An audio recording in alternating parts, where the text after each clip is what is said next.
College of Engineering and Mines at the University of Alaska Fairbanks recently hosted their annual Engineering Open House celebration, and it was a resounding success. We owe much of the day's achievements to the generous support of ConocoPhillips Alaska. The 21st Open House welcomed nearly 500 people throughout the day and was filled with hands-on activities that allowed visitors to explore the world of engineering.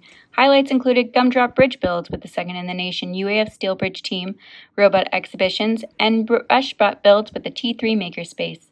The event featured classic favorites such as rocket launches and new crowd pleasers like chocolate milling and the electromagnetic train display. But the CEM Open House isn't just about having fun, it's about inspiring and educating the next generation of engineers. We helped our K-12 visitors explore everything from geological to aerospace engineering. We also had tours of the renowned Into the Wild Bus with the Museum of the North, and the 57th Ice Arch was on display with the student engineers who built it.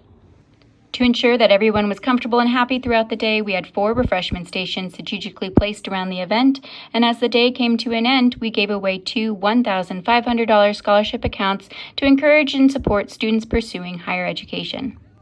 On behalf of the College of Engineering and Mines, we'd like to extend our deepest appreciation to ConocoPhillips Alaska for their generous support.